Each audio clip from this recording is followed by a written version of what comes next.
los temas para poder ir desarrollando de varias, las exposiciones de las diferentes normas o buenas prácticas que podemos encontrar para el aseguramiento de la calidad. Sí, entonces, bueno, sin más, voy a compartirles pantalla. No me acuerdo si me quedó algo pendiente, pero bueno, voy a compartirles pantalla para comenzar con la clase.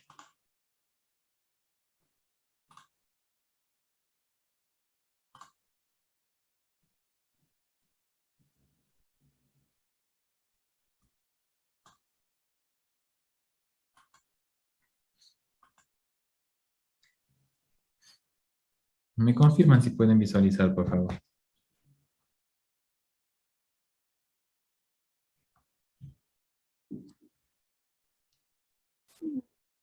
Ya, muchas gracias.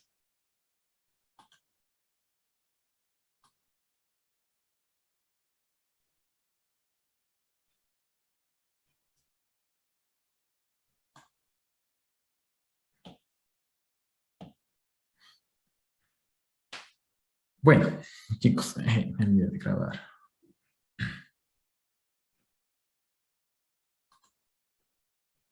Recording in progress. Listo, ahora sí.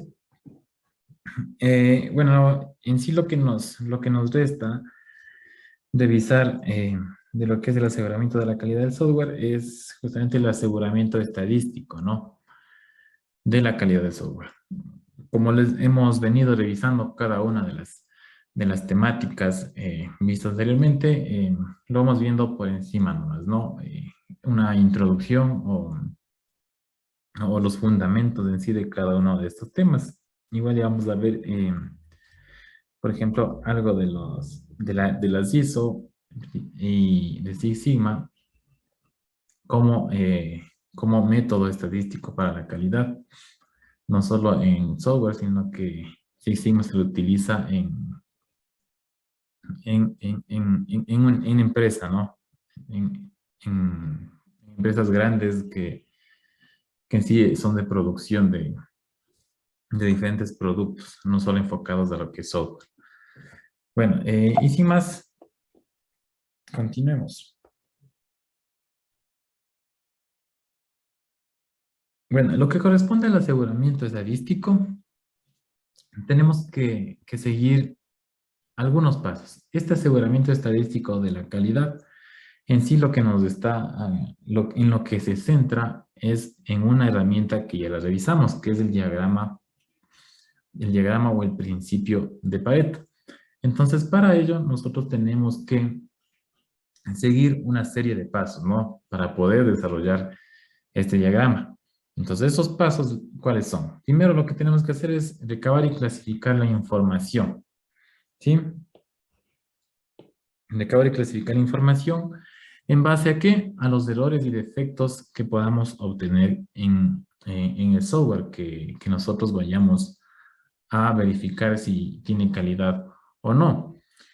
¿Cómo podemos obtener esos errores y defectos? Recuerden que en base a los factores de calidad o a los atributos de calidad, nosotros podemos plantear métricas y en sí calcular las medidas para poder realizar cualquier análisis estadístico. ¿Sí? Recuerden, para realizar un análisis estadístico, obviamente vamos a necesitar información o datos que sean cuantitativos. Bien, entonces, por esta razón tenemos que primero obtener esta información, recabarla y clasificarla. Y luego pasamos al siguiente punto para poder en sí igual rastrear cada uno de los errores, en base a qué, a las causas. Recuerden que el diagrama de Pareto nosotros ordenábamos las causas de mayor a menor en base a la cantidad de defectos que tengamos, ¿no? Entonces, ¿cómo obtenemos esto? Como con los atributos que les mencionaba. Y podemos ver si no cumple con las especificaciones, podemos tener errores en codificación, errores de cuando ya está en producción, errores de diseño, en el caso de que no se estén cumpliendo las normas planificadas en nuestra planificación de aseguramiento de la calidad, sí, tal vez mala comunicación con el cliente que tendría relación directamente con lo que son las especificaciones de requerimientos. Entonces tenemos varias causas o atributos de los cuales podemos obtener esta información. ¿Sí? Em,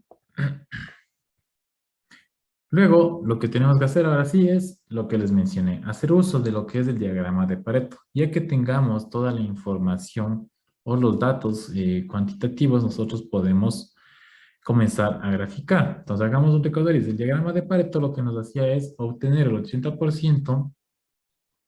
eh, el 80% de los defectos en base ¿a qué?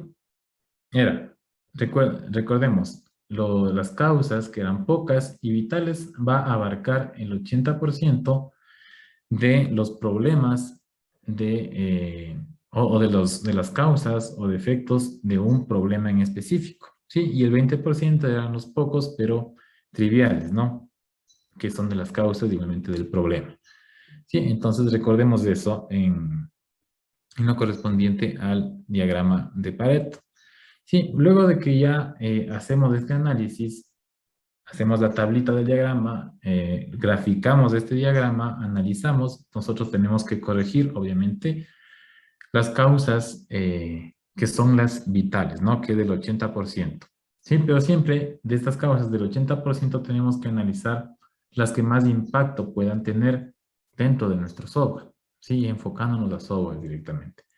Sí, entonces, ¿cuáles serían las principales? Como este diagrama va a abarcar causas de todo el proceso del desarrollo de software, entonces es importante que nos enfoquemos desde de las causas, el de la raíz, ¿sí? Entonces, normalmente vamos a tener la mayor parte de problemas en lo que es las primeras fases del desarrollo de software, ¿sí? Que sería el análisis y el diseño. Entonces, por eso les digo, hay que atacar a la raíz, hay que solucionar los problemas que estén enfocados a estas fases de desarrollo. Bien, entonces, luego que solucionemos esto, vamos a mejorar de una manera significativa lo que es la calidad del software. Sí, entonces para ello tenemos un ejemplo. ¿Qué tenemos a continuación? Háganse una capturita porque van a desarrollar con el diagrama de Pareto. ¿Sí? Y ahora sí vamos a hacer este ejemplo con un ejemplo real enfocado a software. Entonces ahí háganse la capturita y hasta mientras les voy a dar lectura al ejemplo que vamos a realizar. ¿Qué nos dice? Que una organización de ingeniería de software recaba información sobre los errores y defectos cometidos en un periodo de un año, ¿sí? En un software, ¿no? Algunos de dichos errores se descubren a medida que se desarrolla el software y otros defectos se encuentran después de haber liberado el software a sus usuarios finales. Entonces aquí tenemos que ir identificando, ¿no? Como les dije, hay que atacar a las causas raíz, ¿no? En donde está surgiendo el problema. ¿Sí? Si no realizamos un buen análisis y un buen diseño, vamos a tener varios problemas después. ¿Sí? Y más que nada, la solución de estos problemas nos van a costar mucho más, ¿sí? Como lo habíamos hablado durante todo el primer parcial. ¿Sí? Y dice, aunque se descubren cientos de problemas diferentes, todos pueden rastrearse hasta una o más causas de las siguientes, ¿no? Entonces, tenemos que ir, es lo que nos quiere decir. Estas dos últimas líneas es atacar a la raíz. ¿Sí? Y tenemos cuáles son varias de las causas que tenemos en este ejemplo, en este ejercicio, son las siguientes, ¿no? Por ejemplo, las especificaciones erróneas o incompletas.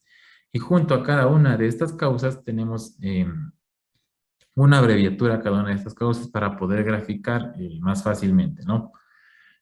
¿Qué más tenemos? La mala interpretación de la comunicación con el cliente también estaría anclada o tendría similitud con el anterior causa, que es las especificaciones, ¿no? Desviación intencional de las especificaciones, igual, violación de los estándares de programación o en sí estándares de calidad que estén enfocadas a programación, no estamos cumpliendo con estos requisitos que nos obliga la norma. Errores en la representación de los datos, ¿sí? Interfaz componente inconsistente, y aquí viene, ya estamos hablando de varios puntos de lo que corresponde al diseño, si se dan cuenta, error en el diseño lógico, pruebas, ya vamos a la parte de codificación, en donde comenzamos ya la liberación del producto y tenemos que ir realizando pruebas, tenemos pruebas incompletas o erróneas, documentación inexacta o incompleta, ¿sí? Esto ya igualmente, luego de la programación, lo que son manuales, documentación, que es muy importante para que el usuario pueda utilizar el software. Entonces dice que tenemos documentación incompleta, errores en la traducción del lenguaje de programación del diseño, ¿sí? La transformación del diseño a codificación que estábamos hablando en DAS, ¿no? Interfaz humano-computadora ambigua o inconsistente, ¿sí? Y esto es ya la parte de usabilidad, ¿no? Y otros errores varios, ¿no? Que lo han unido en este punto, que van a estar varias causas, que tal vez no son muy, no tienen muchos errores y por eso se le abarca en una que diga varios. ¿Sí? Entonces, en base a este ejemplo, yo necesito, les voy a dar unos 10 minutitos, no 15 exagerando para que lo desarrollen, y les mando al WhatsApp los valores y vamos a desarrollar este diagrama de Pareto, ¿sí? Para ver si nos sale el mismo resultado que yo lo tengo y lo vamos analizando, ¿sí? Y luego continuamos con la clase. Son las 9:56. A las 10, sí, a las 10:10, hasta las 10:10, ¿no? Para que lo sigan desarrollando y me envíen al WhatsApp, al personal.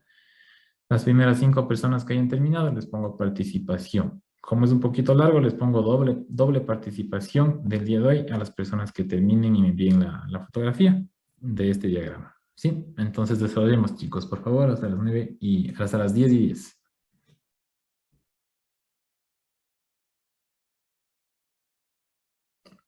Pueden hacer la mano, pero sí, o en Excel, aunque en Excel capaz que se demoran más. Si desean, háganle donde ustedes deseen. No hay ningún problema.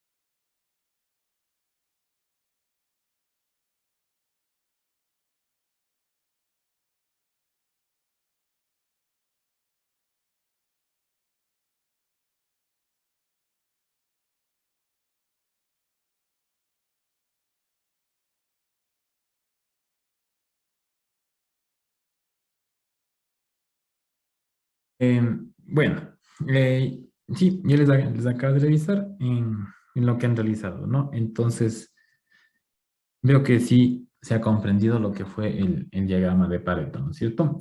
¿Cuáles serán los pasos para desarrollar? Recuerden, siempre tenemos que ordenar la cantidad de errores en base a cada una de las causas, de mayor a menor, ¿sí? Luego sacamos la sumatoria, el porcentaje acumulado, y luego lo que hacemos es graficar, ¿no? Y en base a ese gráfico nosotros podemos analizar las causas, las pocas pero vitales, y las muchas pero triviales, ¿no es cierto?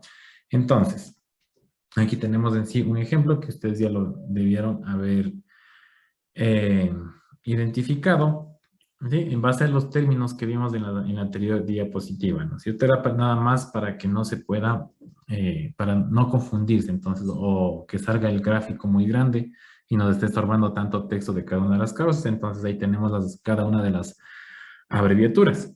Sí, pero ahora tenemos que realizar un análisis en base a esta tabla o al gráfico que ustedes lo graficaron, ¿sí? En sí, que es el diagrama de Pareto. Y vamos a obtener varias de las causas vitales, que recuerden era el 80%, pero en este caso solo se han obtenido el 53%. Y obtuvimos de 3 causas en especial. ¿Sí? ¿Y cuáles tenemos? Tenemos el que es IES, MSC y EDR. Ustedes, como lo debieron haber ordenado, sí deben tener en el orden específico, ¿no? En mi caso, están en desorden, por eso yo les he marcado cuáles son las causas principales en el orden que corresponde. Sí, entonces por eso tenemos, la primera sería el 22%, que es de IES, MSC el 17% y el 14% que sería el 53%. Estas tres causas se han seleccionado porque son de las primeras etapas. Recuerden que les dije que tenemos que centrarnos en lo que importa y matar o solucionar en sí desde la raíz. Entonces, regresemos al anterior y vamos a revisar cuáles eran estas, ¿no? Primero, y es que teníamos como el 22% aproximadamente, tenemos que son las especificaciones erróneas o incompletas. Entonces, tenemos que tomarlas y seguir el proceso correcto para poder tomar o realizar la toma de requerimientos, ¿no? Tanto funcionales y no funcionales, ¿sí? Porque aquí están erróneos e incompletos, entonces tal vez los desarrolladores, los diseñadores no pudieron plasmar bien estos requerimientos. ¿Sí? ¿Cuál más era? Era la MCC, que era la mala interpretación de la comunicación con el cliente. Recuerden que para poder interpretar de mejor manera siempre es con el cliente, tener las reuniones e ir haciendo actas de cada una de las reuniones e ir anotando los acuerdos que se van teniendo y posteriormente, si es posible, en cada una de esas reuniones hay que ir, si es posible, maquetando o ir haciendo un prototipo, un mock-up para que el usuario vaya entendiendo cómo se va a ir plasmando estos requerimientos, ¿no? Y el otro, sí, era el EDR, ¿no? Que, según lo que puedo observar en base a estas causas, es el error en la representación de los datos, ¿no? Entonces, ¿qué se recomienda aquí? Utilizar herramientas, ¿no? Para eso tenemos las herramientas para que nos ayuden a mejorar la calidad y nos ayuden a mejorar en el proceso de desarrollo de cada uno de los modelos, del modelado de los datos. ¿Sí? Entonces, como recomendación, utilizar estos diagramas. ¿Sí? Y así de esta manera podemos solucionar estas causas que pudimos identificar dentro de este diagrama de Pareto, en base a cada uno de los errores obtenidos, ¿no? Entonces, como conclusión en sí, a este aseguramiento estadístico y esta herramienta en especial, sí, es que tengan en cuenta esto, de aquí, esta frasecita, que es muy importante en el aseguramiento estadístico. Que se pasa tu tiempo viendo las cosas que realmente importan, pero primero asegúrate de que entiendes lo que realmente importa. ¿Sí? ¿Cómo lo hacemos esto? Con esta técnica, ¿no? El aseguramiento estadístico, que vamos obteniendo la información, obtenemos lo que son las métricas, datos cuantitativos, realizamos el diagrama de Pareto y nos centramos en las que más importan, que serían las pocas pero vitales, ¿sí? Y de estas pocas y vitales nosotros vamos a ver cuáles son las que importan o las que podemos solucionar desde la raíz para luego no tener estos problemas. ¿Sí? Listo, muy bien. Ahora vamos a pasar a una técnica siguiente y esto voy a pasar súper rápido, esta técnica que es Six Sigma y las ISO. Va a pasar rápido porque eso ya, el Six Sigma lo realizarán ustedes en su investigación para la exposición al grupo que le toque y lo que son las ISO, yo ya les voy a dar la clase específica de las normas ISO, ¿no? Entonces, Six Sigma en sí es una estrategia que se utiliza bastante. No se lo utiliza mucho en lo que es software, pero se utiliza bastante en lo que es la industria. Esta surgió en 1980, que fue planteado por Motorola, ¿no? Para poder mejorar la calidad en sus productos en ese tiempo. Y está centrada en lo que son métodos y análisis estadísticos. Por eso es una técnica un poquito complicada porque hay que utilizar metodologías de estadísticos o técnicas de estadísticas que en sí nosotros no se los maneja con un alto grado de conocimiento, ¿no? En esta parte de Six Sigma. Sí, entonces ha sido un poco compleja, pero es importante que conozcamos en qué nos puede ayudar o cómo hay que aplicarla. ¿Sí? Y también me olvidaba, ¿sí? Que esta nos ayuda a mejorar los defectos en los procesos de manufactura, ¿sí? Y servicios. En la parte de servicios entraría la parte de software. Sí, la manufactura ya se está yendo por otro lado. Por eso existe también una Six Sigma, otra es el Lean Six Sigma, que existe, ¿no? Y por eso esta técnica la realizan bastante en lo que es ingeniería industrial, porque se lo aplica bastante a industria o a empresas de manufactura, ¿sí? Tiene tres etapas fundamentales que podemos observar aquí. En sí, se van a tener que basar para que tengan claro lo que es Six Sigma por las palabras que tenemos, las primeritas. Primero, definir, medir y analizar, ¿sí? Entonces, ¿pero qué? Primero, definir los requerimientos que nos solicita el cliente, ¿no? Recuerden que siempre lo que se busca es la satisfacción del cliente. Si cumplimos los requerimientos, vamos a obtener calidad. Sí, entonces, como primer punto sería definir. Luego tenemos que medir el proceso existente, ¿sí? En el caso de que nosotros queremos mejorar la calidad de un proceso que ya existe, ¿sí? Y esto, ¿cómo se mide? En base a métricas y medidas, ¿sí? Que eso ya también lo deben tomar ustedes ya en la unidad de métricas y medidas.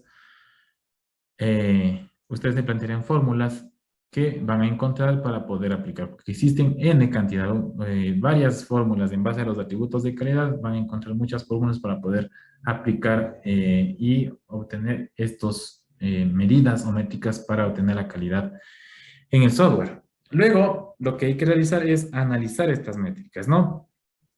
Sí, y realizar lo mismo que determinamos anteriormente, ¿no? Lo que son las causas vitales, ¿sí? Entonces, estas tres etapas son las más importantes y las que se van a ir repitiendo entre los diferentes procesos. Tenemos para un proceso existente que agregarle dos etapas adicionales a Six Sigma. ¿Cuáles fueron las anteriores? Teníamos definir, medir y analizar.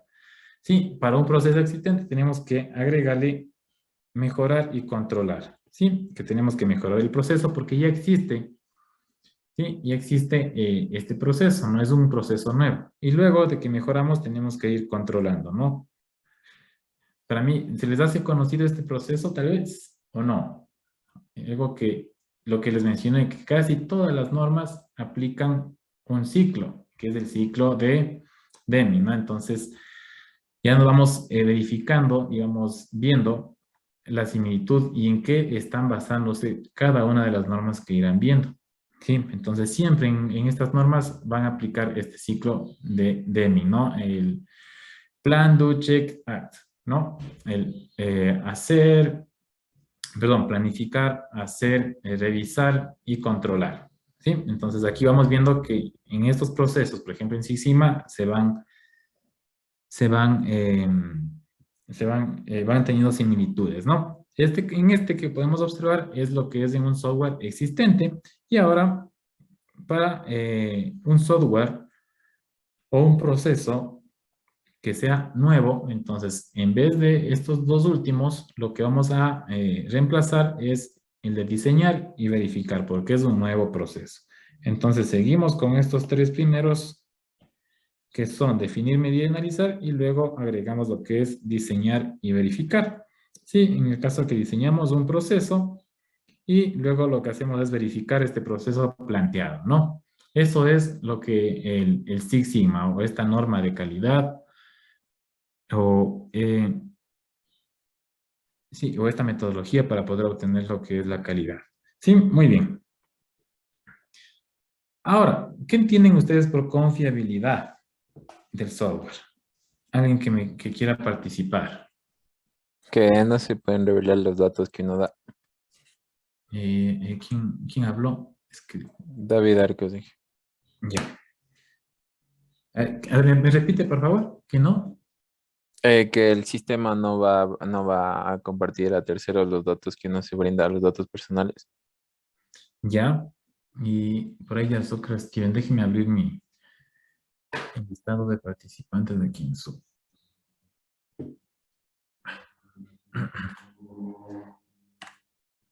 No me deja abrir. Ahí sí. A ver, es Ricardo, me parece que era. Vamos a ver qué nos dice.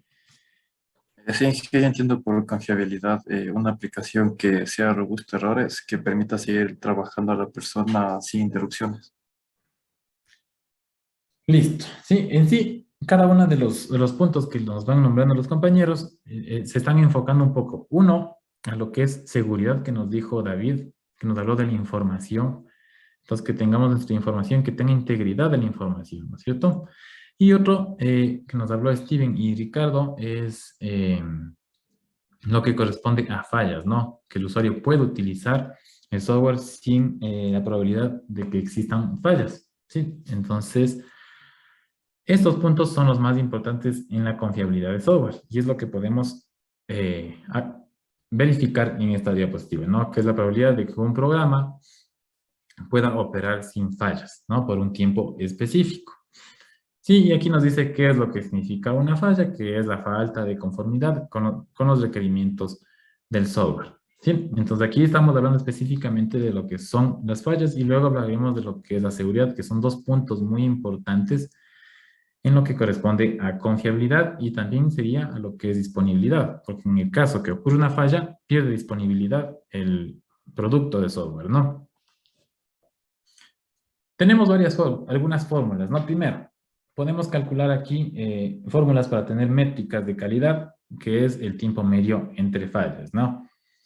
¿Cómo se lo calcula? Que es el tiempo en que, el tiempo en que se perdió al momento que ocurrió una falla, que es el tiempo medio para la falla, y el tiempo medio para la reparación de esta falla, ¿no? La suma de estos dos tiempos es el tiempo medio entre fallas.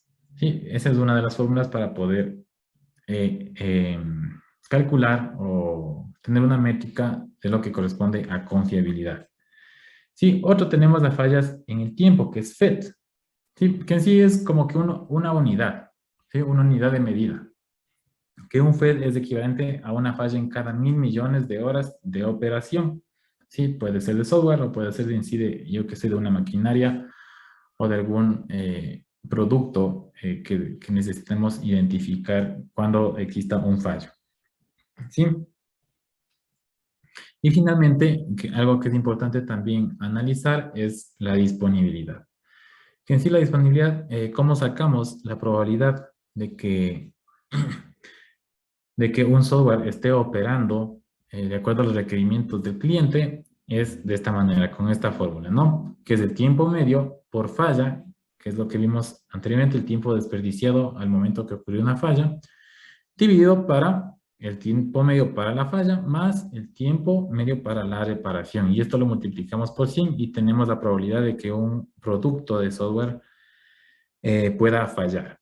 ¿Sí? Entonces, estas son en sí las fórmulas que podemos utilizar. Sí, que estas tal vez la pueden utilizar en la unidad 4, que son de métricas. Y ahora sí, en lo que corresponde a confiabilidad, nosotros tenemos aquí la seguridad del software, que ¿qué es? Entonces aquí nosotros tenemos que identificar y evaluar cuáles son los peligros que podemos nosotros tener en nuestro software y esto solucionarlos igualmente desde las primeras etapas de desarrollo del software, ¿sí? Porque es importante desde el inicio tener una buena arquitectura y evitar vulnerabilidades en nuestro equipo de software, ¿sí? Entonces es muy importante también en lo que corresponde a la seguridad. ¿Steven se olvidó de bajar la mano o tiene alguna duda?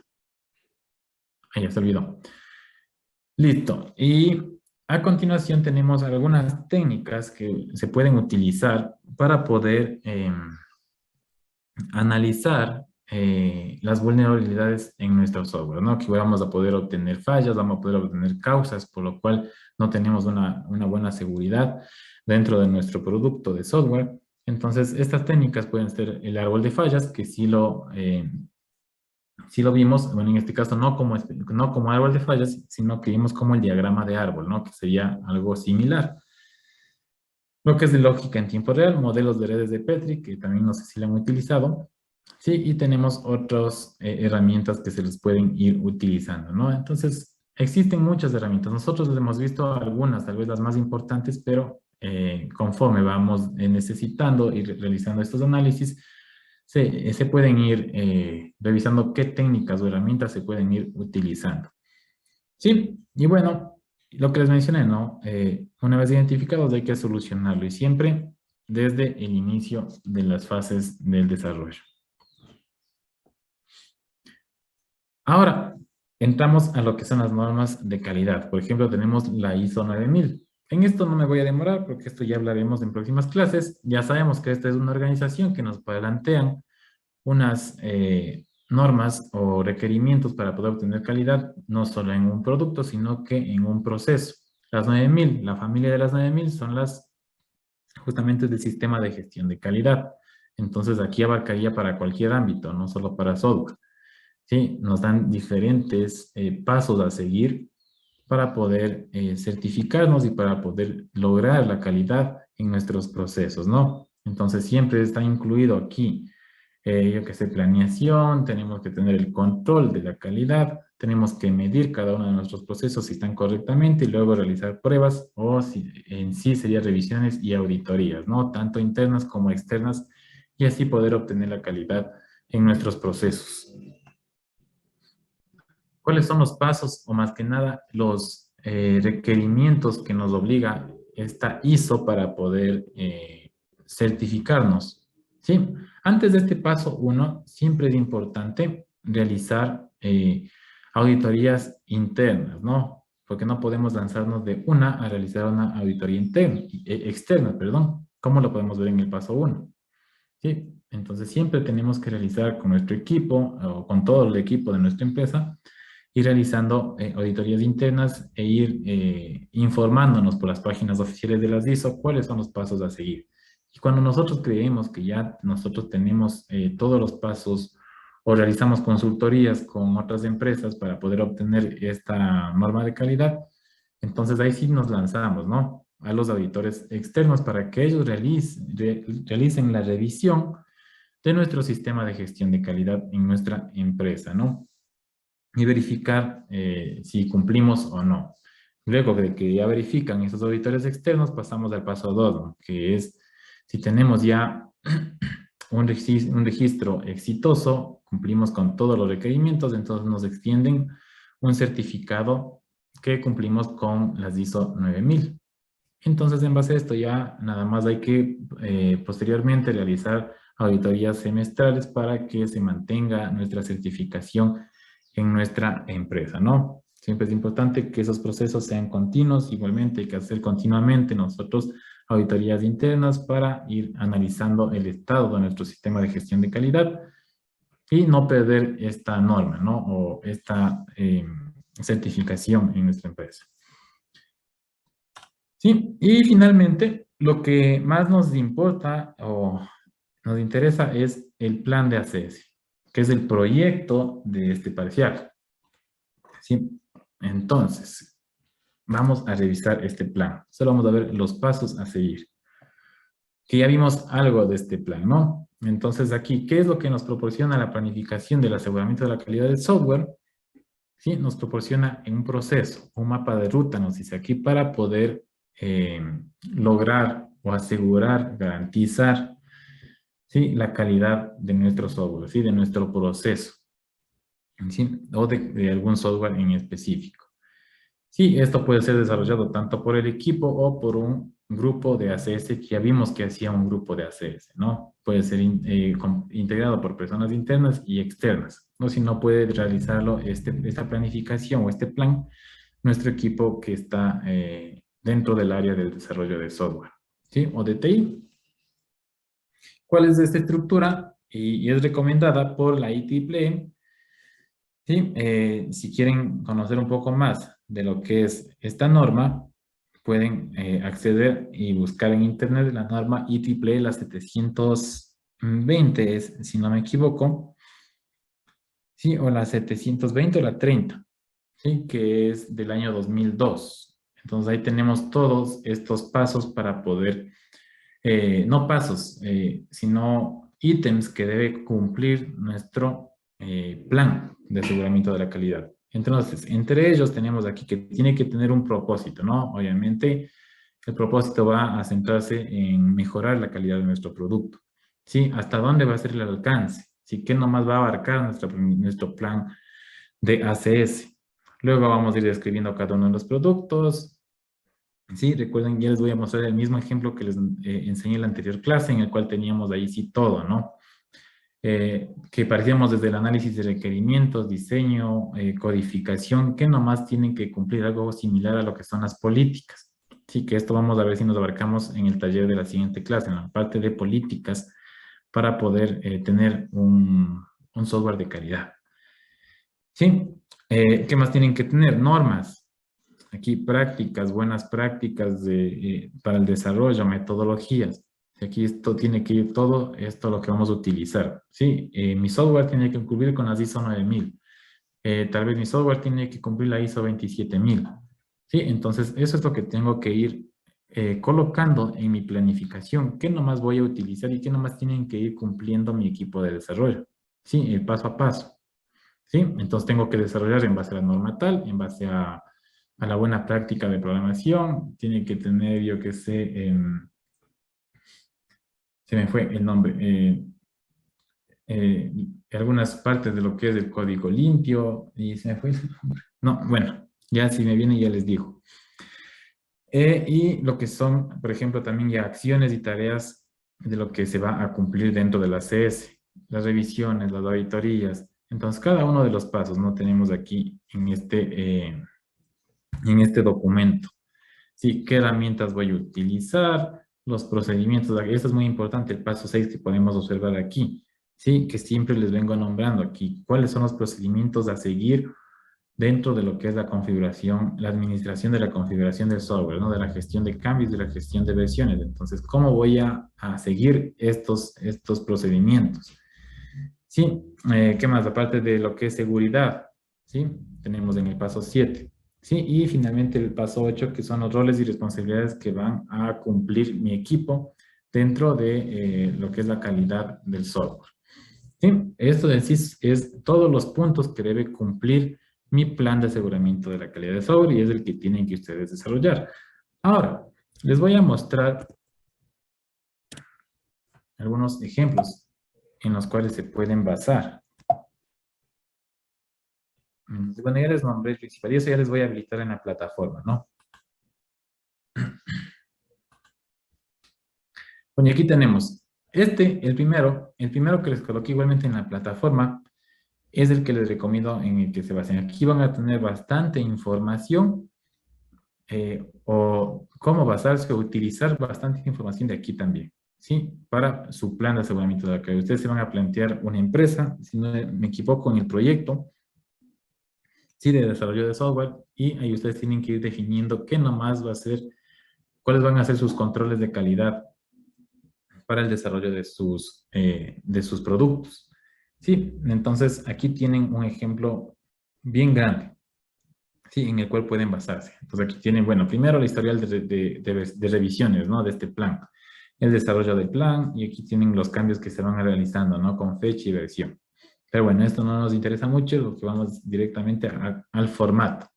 Tenemos una introducción y un propósito, que es lo que lo que vimos en lo que nos recomienda la IEEE. Sí, tenemos el propósito, tenemos la introducción. Recuerden el paso 8, que tenemos los roles y las tareas que van a seguir. ¿Sí? ¿Qué va a hacer el administrador, yo que sé, de aseguramiento de la calidad? Sí, el jefe de proyecto, tal vez el responsable de pruebas, diseño y codificación. Entonces, ustedes van definiendo cada uno de esos. No van a ser los mismos, ustedes pueden ir definiendo. Por eso ustedes definen sus roles y responsabilidades de su equipo.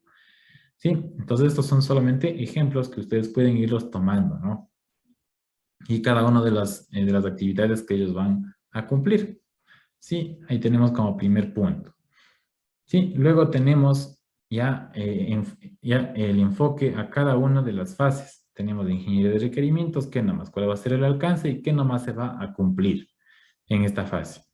Sí, requerimientos no funcionales, tenemos el proceso de diseño igual, siempre tenemos un alcance, objetivos y qué es lo que se va a cumplir en cada una de estas fases. La codificación y producción, que eso ya lo vimos la anterior clase, sí, ya les enseñé que tiene que ser fácil para corregir los errores, como tal vez cómo documentar, cómo declarar una variable, cómo comentar, qué tiene que ir en los comentarios, qué espaciado, tal vez que entre método y método tiene que ir un espacio, dos espacios, entre los diferentes operadores tiene que estar igualmente separado por espacios. Todo eso está aquí en este ejemplo, ¿no? Me acuerdo lo de los operadores, por aquí estaba. Sí, miren, aquí está. ¿Sí? Lo que son los operadores y cómo irlos declarando y cómo ir colocando dentro del código, ¿no? En sí, las buenas prácticas de programación, ¿cuáles tienen que cumplir? Entonces, mediante este plan ya tenemos fijado de una manera formal, ¿sí? ¿Qué más? Lo que son pruebas y lo que es la gestión de la configuración del software que les mencioné. Sí, que igualmente aquí en la gestión de configuración del software siempre tenemos otro plan, así como gestión de riesgos, gestión de la configuración, en este caso aseguramiento de la calidad, gestión de proyectos. Cada uno de estos ítems o componentes tiene un plan para aplicarlo, ¿sí? Aquí, si se dan cuenta, todo documentación. Sí, entonces eso es lo que hay que ir siguiendo, tanto para gestión de la configuración como para gestión de riesgos. Vamos a tener otra planificación más. Sí, que igualmente tiene que tener una planificación que es lo que tiene, un alcance, introducción, objetivos y todo el desarrollo, ¿no? Sí, entonces les recomiendo que se revisen bien este link que les he colocado en la plataforma y acá también les coloqué este otro link que tenemos otro formato, ¿no? Pero siempre miren, cumple con un propósito, documentos, gestión, documentación, los estándares que se van a aplicar que estaban ahí, ¿sí? Las revisiones, herramientas, recuerden, todo lo que nos dice la triple están en estos formatos, como se pueden dar cuenta, la gestión de riesgos, ¿sí? Aquí me falta la parte de gestión de la configuración, sí que eso sí de ley tiene que estar. También está déjenme ver si está aquí aquí está otro ejemplo que también les coloqué en la plataforma, sí, igualmente, ¿no? Tenemos ejemplos de lo que es una planificación de ACS, ¿sí?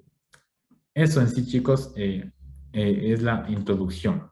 Nada más que sigan revisando para que realicen el proyecto. Ya a ver si les habilito ya para que sigan avanzando en el proyecto. Bueno, esperemos hasta que pasen lo de las casas abiertas. Y ahí vemos, y ahí sí me les habilito las indicaciones para poder desarrollar el proyecto. Sí, y la próxima clase les realizamos el pequeño taller de lo que corresponde a este tema. Y de una vez voy a ver si ya les asigno los temas para las exposiciones, porque ya no, el taller y el deber que vamos a hacer la próxima clase me parece que son, no los últimos, pero a partir de la siguiente semana desarrollaremos, yo les doy las clases los días martes, lo que me corresponde yo que sea las ISO o la norma que yo les voy a dar, y ustedes los jueves, en vez de un taller, van a realizar la exposición del tema que les haya asignado a cada uno de los grupos, ¿sí? En vez de taller, ¿sí? De esa manera vamos a trabajar a partir de la siguiente semana, tal vez unas 2 o 3 semanas, y de ahí otra vez volvemos a la parte de métricas y otra vez talleres, ¿no? Y ahí sí, con eso ya terminaríamos. Listo, eso más o menos les comento. Dudas, chicos, hasta este punto. Ya les habilito las diapositivas y los links. Ahí estaba habilitado los links. Y las diapositivas está habilitado también. ¿Preguntas, Porcis?